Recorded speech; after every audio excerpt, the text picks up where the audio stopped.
ओम नमो भगवते वासुदेवाय। ओम विष्णवे नमो, ओम विष्णवे नमो, ओम विष्णवे नमो, ओम विष्णवे नमो, ओम विष्णवे नमो। अथ सफला एकादशी महात्म्य। श्री युधिष्ठिर बोले, हे भगवान, पौष मास के कृष्ण पक्ष की एकादशी का नाम क्या है? कौन से देवता की उस दिन पूजा होती है और उसकी पूजा विधि क्या है? यह सब विस्तार पूर्वक आप मुझे समझाइए। श्री कृष्ण भगवान बोले, हे राजन, मैं आपके प्रश्नों का विस्तार सहित प्रेम के कारण उत्तर देता हूँ। मैं दान देने वाले की अपेक्षा एकादशी व्रत करने वाले से अधिक प्रसन्न रहता हूँ। अतः अत्यंत भक्ति पूर्वक एकादशी व्रत करना चाहिए। अब इस एकादशी व्रत का माहात्म्य आप सुने। पौष मास की कृष्ण पक्ष की एकादशी को सफला कहते हैं। इस एकादशी के अधिष्ठाता नारायण देवता है। पूर्वोक्त विधि के अनुसार इस एकादशी का व्रत करना चाहिए और नारायण जी की पूजा करनी चाहिए। जिस प्रकार पक्षियों में गरुण जी, नागों में शेषनाग श्रेष्ठ हैं, उसी प्रकार सफला एकादशी का व्रत सब व्रतों में श्रेष्ठ है। एकादशी का व्रत तथा मेरा पूजन जो मनुष्य करते हैं उन्हें धन्य है। सफला नाम की एकादशी में मुझे ऋतु के अनुसार फल श्रद्धा भक्ति से अर्पण करें। अर्थात नारियल, नींबू, अनार, सुपारी आदि, धूप, दीप, पुष्प आदि से मेरा 16 प्रकार से पूजा कर मुझे अर्पण करें। दीप दान उस दिन आवश्यक है तथा रात्रि को जागरण करना चाहिए। इस एकादशी व्रत के समान दूसरा कोई भी यज्ञ, तीर्थ तथा व्रत नहीं है। 5 सहस्त्र वर्ष तपस्या करने से जो पुण्य मनुष्य को मिलता है, वह पुण्य भक्ति पूर्वक रात्रि जागरण करने से सफला एकादशी के व्रत रहने से मिलता है। हे राजन, आप सफला एकादशी की कथा को ध्यान पूर्वक सुनिए। एक महिष्मान नाम का राजा चंपावती नगरी में राज्य करता था। उसके 4 पुत्र थे। उन पुत्रों में सबसे बड़ा पुत्र लुम्पक नाम का महापापी था, पर स्त्री गमन तथा वेश्याओं के यहाँ वह सदैव अपने पिता का धन नष्ट किया करता था। देवता, ब्राह्मण, वैष्णव आदि की निंदा वह सदा किया करता था। उसके पिता को जब ऐसा समाचार अपने बड़े पुत्र के बारे में ज्ञात हुए, तब उसने अपने राज्य से उसको निकाल दिया। लुम्पक जब सबके द्वारा त्याग दिया गया, तब वह विचारने लगा कि मैं अब क्या करूं, कहाँ जाऊं। अंत में रात्रि को उसने पिता की नगरी में चोरी करने का प्रण किया। दिन में वह वन में रहने लगा और रात को अपने पिता की नगरी में जाकर चोरी तथा अन्य कुकर्म करने लगा।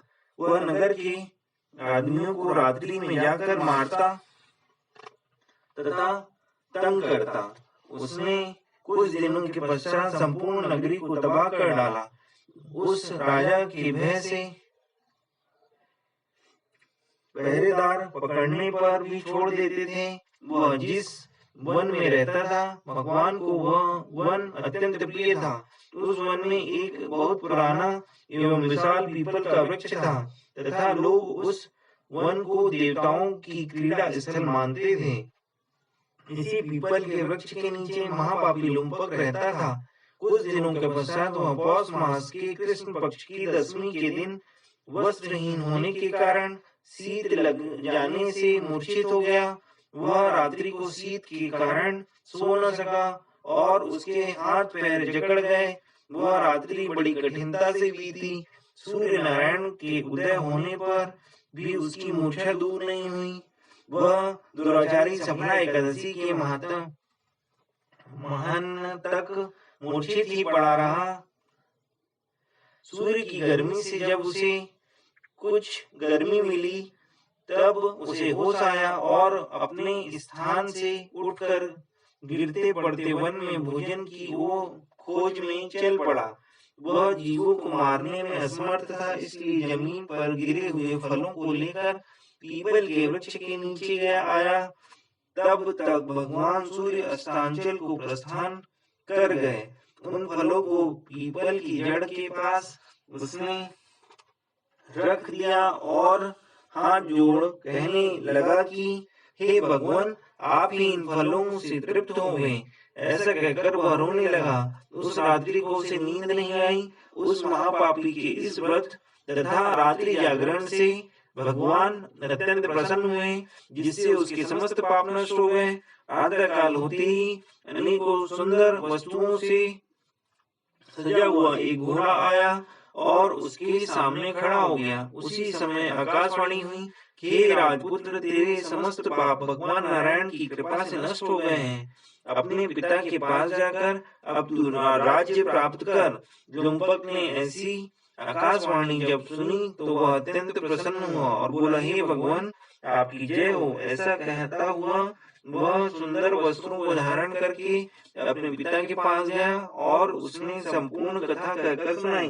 तब पिता ने अपना राज्यभार उसको सौंप स्वयं वन का रास्ता लिया।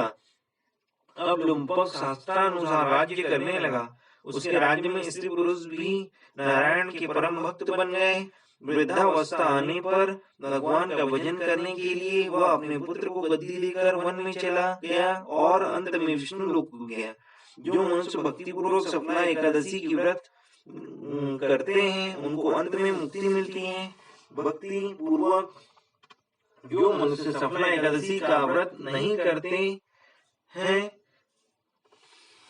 वे पूंछ और सींग से रहित पशु तुल्य हैं।